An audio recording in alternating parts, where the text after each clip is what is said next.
Baik, bismillahirrahmanirrahim. Assalamualaikum warahmatullahi wabarakatuh. Perkenalkan, nama saya Satria Ramadhani dari kelompok 2 kelas PAI 3D. Saya akan melanjutkan materi yang telah dibawakan oleh rekan saya. Adapun materi saya yaitu macam-macam kecerdasan jamak, dan judul makalah kami yaitu kecerdasan jamak. Nah, kecerdasan jamak ini terbagi menjadi 9. Yang pertama yaitu kecerdasan linguistik. Kecerdasan linguistik ini merupakan kecerdasan dalam menggunakan kata secara efektif, baik secara lisan maupun tulisan. Nah, berikut kiat-kiat atau cara mengembangkan kecerdasan linguistik ini pada anak sejak usia dini. Yang pertama yaitu mengajak anak berbicara sejak bayi, berinteraksi dengan si anak sejak bayi. Kemudian membacakan cerita atau mendongeng sebelum tidur atau kapan saja, sesuai situasi dan kondisi. Yang ketiga, berdiskusi tentang berbagai hal yang ada di sekitar anak. Selanjutnya, bermain peran. Dan yang terakhir, memperdengarkan dan memperkenalkan lagu kepada anak-anak, lagu anak-anak.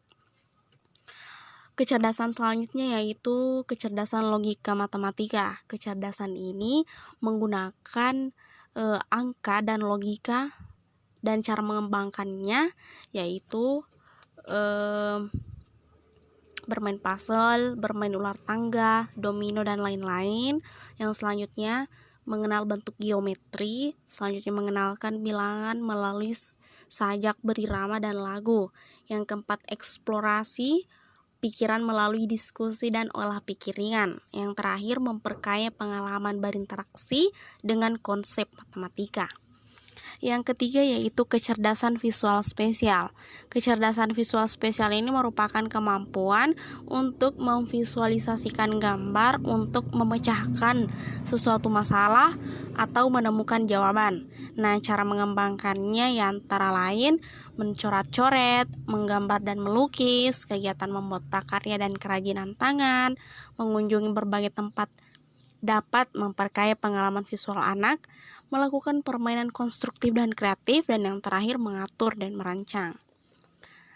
Kecerdasan selanjutnya yaitu kecerdasan kinestetik.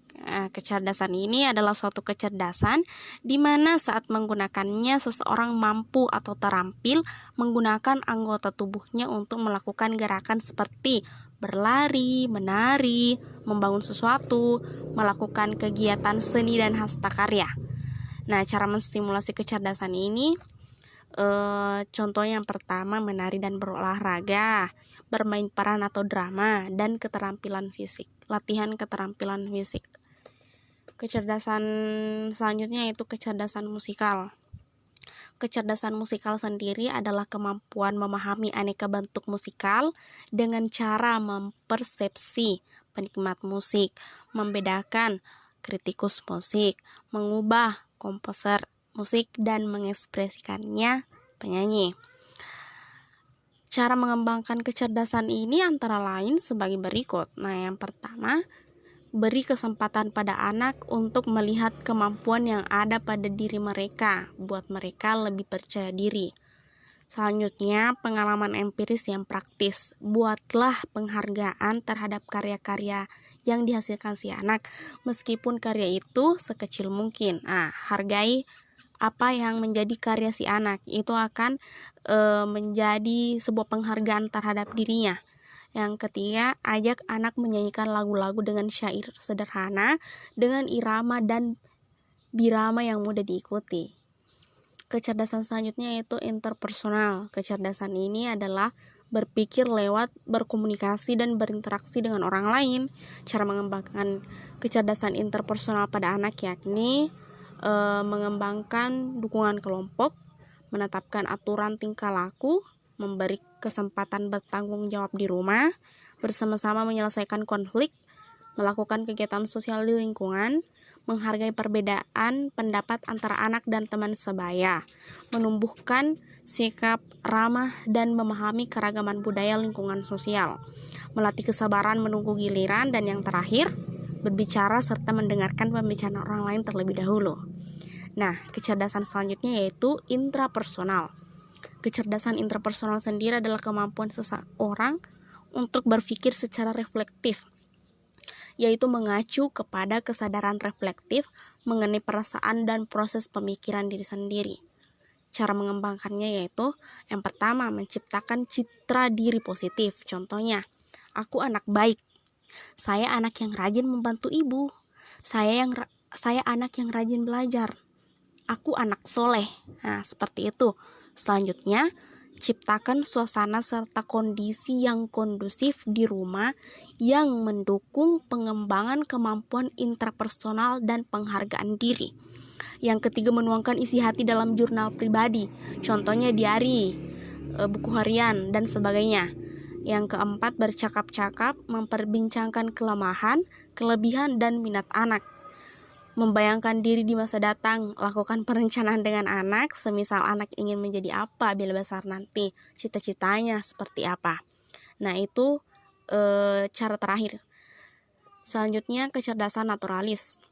Kecerdasan naturalis adalah kecerdasan untuk mencintai keindahan alam melalui pengenalan terhadap flora fauna yang terdapat di lingkungan sekitar dan juga mengamati fenomena alam dan kepekaan atau kepedulian terhadap lingkungan sekitar.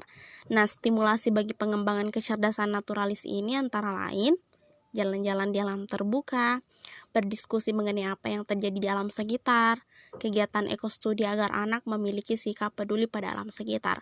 Nah, cara menstimulasi kecerdasan naturalis ini memang benar-benar sebagian dilakukan di alam terbuka.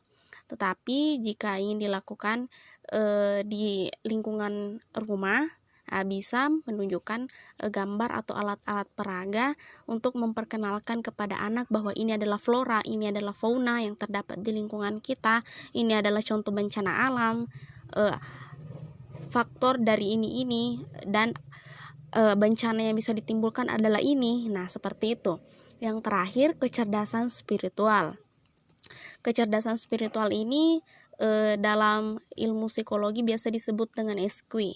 Kecerdasan ini adalah kecerdasan dalam memandang makna atau hakikat kehidupan ini sesuai dengan kodrat manusia sebagai makhluk Tuhan yang Maha Esa yang berkewajiban menjalankan perintahnya dan menjauhi larangannya.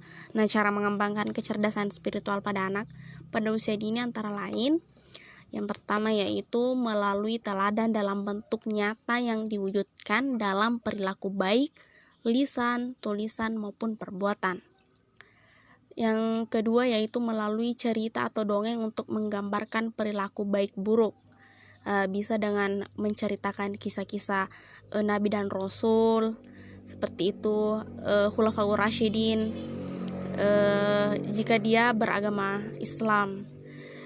Yang ketiga yaitu mengamati berbagai bukti-bukti kebesaran Sang Pencipta seperti beragam binatang dan aneka tumbuhan serta kekayaan alam lainnya.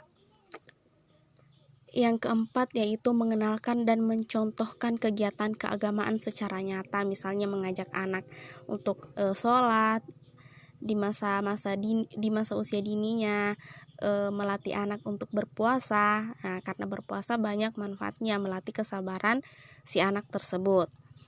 Yang terakhir yaitu membangun sikap toleransi kepada sesama sebagai makhluk ciptaan Tuhan.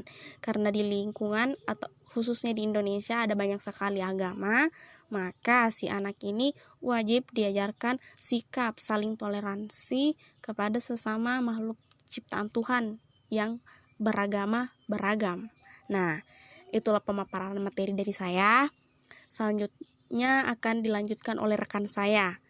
Lebih dan kurangnya mohon dimaafkan. Wabillahi taufiq wassadah. Assalamualaikum warahmatullahi wabarakatuh.